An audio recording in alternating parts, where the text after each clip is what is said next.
This is Jeff with Shout Out Minnesota, and we are here with Michael Biehn. Michael. Thanks for joining us here. We're at Crypticon Minneapolis 2015. How's it been going so far? You get to meet some of the fans, and This is always fantastic for me.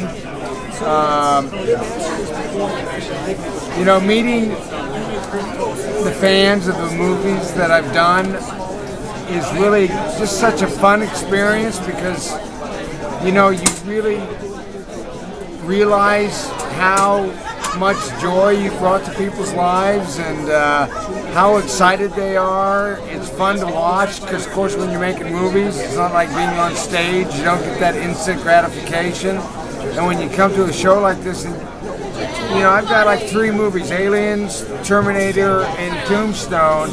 And I have like generations. You know, I have like people that are 60 years old that love those movies, and I have little children that are, their parents have let them watch the Aliens at 7 and 8 years old that love Hicks. I have little girls coming in, you know, grabbing me by the leg saying I love Hicks, you know. yeah. And so it's fun to watch the movies pass through the generations. And you know, I got a high school kid or kiddies in high school, looks like that age, 15, 16, come up, say, you know, hi, my name's Kyle, my dad named me after you, you know, or somebody else come up and say, 12 years old, you know, like Aliens is my favorite movie. And I'm like, come on, Aliens is your favorite movie, you know? What about Captain America, you know? What about, you know, no. Aliens is my favorite movie, you know. So it's fun, and it also gives me a chance to promote movies that my company makes, which is Bronx Bean Productions. We made this movie a few years ago. It's called The Victim, and we sold it to Anchor Bay, and you can buy that in any store. It's a little grindhouse movie. I made a movie for Robert Rodriguez and Quentin Tarantino called Grindhouse. Low budget, exploitation movie. Goes with sex and violence and rock and roll, you know, all the exploitable stuff. We've got another one out called Treachery that you can buy online or probably at Walmart. We've just sold The Night Visitor 1 and The Night Visitor 2. Which are 2 different films, to Anchor Bay also. And we've got Angus McFadden, who starred as the Earl of Bruce in This is a summit. I think it's good. I've never had it before. It's just a basic summit. Can't think of the name of the movie at the moment, but it won an Academy Award for Best Picture. It is... my preference is Corona. I drink Corona. If we're not doing cherry bombs. What am I thinking about here? The Scottish Mel Gibson movie. Oh, Braveheart. Braveheart. Yeah, he plays the Earl of Bruce in Braveheart. Okay. And he's starring in one of the movies that we've got in the can, but we're still working on. We've got 3 or 4 more, 2 ready to go into production. Okay. So they're all movies that have a budget somewhere between $25,000 and $700,000, and gives us people a chance, young people a chance to ply their trade, you know, with a little bit of money, kind of like what Roger Corman used to do. Okay. And I was in the first couple, trying to get the company going. I'm not really in it as much. I'm still involved. I still make a few decisions here and there, but Jennifer basically runs it. And so I get a chance to promote those movies here too. Okay. And meet old friends like Lance Hendrickson, that's sitting right behind you, who I did Aliens with, and you know, there is a couple of other actors here that I've worked with, and it's always fun to see and catch up. Absolutely. What was your toughest role to play? do you think? Toughest in what way? As far as acting goes, as far as taking on the character. You know, I don't really. Toughest role that I really ever played, I would say, for me was the character or the experience of Navy SEALs. Because I wanted to make a movie, a real movie.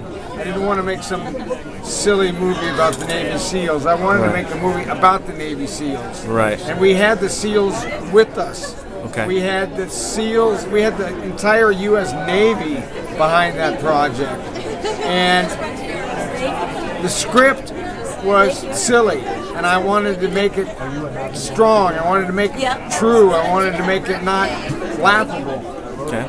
To give you an example, in that movie, there's a part in that movie where the chief, who's played by Dennis Haysbert, who everybody knows now from the commercials that he does for Allstate. Okay. Wonderful actor. Been in a lot of stuff.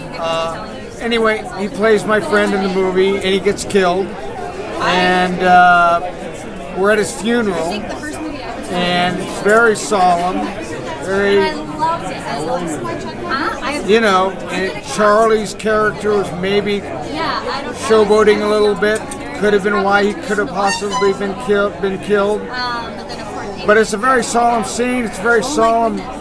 And right at that time in that movie, when we're at that funeral and there's tears in my eyes, and Charlie looks over and he sees that his car's being towed. And he runs over to the car and he jumps on top of the moving car and he unhooks his car from the moving truck that's carrying his car, and he pulls it down and skids off, and it's stupid. It's just really stupid. It's like when a Navy SEAL jumps out of the car into the ocean. I mean, it's just off the bridge. It's just stupid stuff. And it's a movie I thought could have been a really good movie. Joanne Whalley-Kilmer was in it. Bill Paxton was in it. Dennis Haysbert was in it. We had a great producer. We had the Navy behind us. We had the SEALs behind us. We went down to Coronado. We shot at Virginia Beach. And it could have been a really wonderful movie, and we just didn't have a good director. So that was the most difficult experience I ever had, because I fought so hard to make that a good movie, and I couldn't get it through this guy's head that, you know, we weren't doing some cheesy comedy. Right, right. Yeah, that sounds like a pretty difficult time, especially when you're fighting against, you're going uphill on everything. But thank you so much for your time. Is there anything else you want to talk about or bring up on our way out here as we wrap it up? No, not really. You know, there's a little, some rumblings about another Aliens that Neil Blomkamp is supposed to do. But I've heard recently that Ridley Scott has asked him to push that because of Prometheus 2. Which is disappointing. I know that they had signed Sigourney and signed Neil. Fox had, and announced the movie, and that Ridley was going to be the executive producer. And their idea was to act like the third one and the fourth one never happened, which would leave me and Newt still alive. And so I haven't seen the script, and I don't have a contract, so I don't really know what's going on with it. But if you go to Neil Blomkamp's website, you'll see a lot of drawings that he's had done with Hicks as me at my age, which would put Newt at about 26, 27 maybe. And I'm guessing that Sigourney, who's now getting on a little bit, might not want to be doing action movies too much longer, and there might be a passing of the, you know, alien fighter from Sigourney's character to Newt.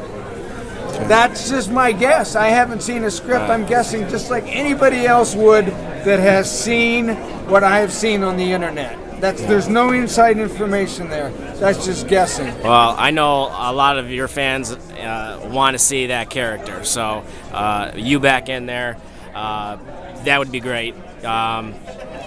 It's been a pillar as far as movies goes. Aliens has been around, like you said, for generations, with old and young, and it's hopefully things work out in that way for you in the future as far as that goes. Well,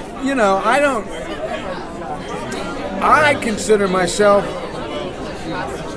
as being the leading man in the best Aliens movie made. And Ridley Scott's movie was brilliant, and Ridley Scott is brilliant. And, there's no doubt about it. He's a brilliant director. But I like Jim's movie better, probably because I was in it. But I thought that me and Sigourney had a chemistry. And even now, when we were at the 25th year reunion of it, I think it was, a year ago or so, when she talks about Hicks, she becomes all kind of like shy and like a little girl almost, Mm-hmm. And you don't normally see that from her. And I think she really has a real affection for Hicks. Not Michael Biehn, because we never really got to know each other very well. She's a great woman, a great actress. She's a strong. She reminds me of the character, and that's why she plays it so well, of Ripley. Right. And so, hopefully I'll be in it. They tried to kill me off before, and they did, and they tried to kill me off in a different way, in which I wouldn't let them do.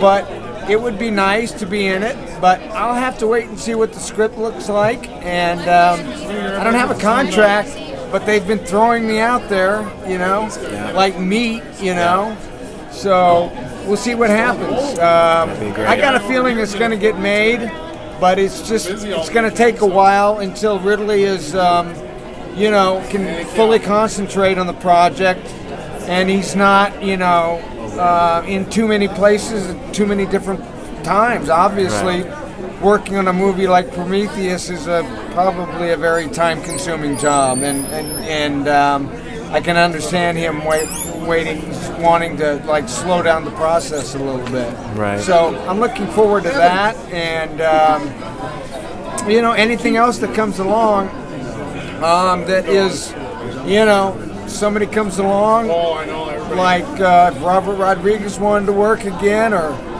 Quentin Tarantino wanted to work again, or even Billy Friedkin wanted to work again, or Cameron, or I'd love to work with somebody like Woody Allen. I'd love to work with a lot of people out there I'd still like to work for.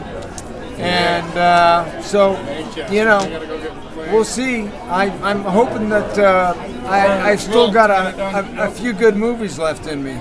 Yep. A few real good ones.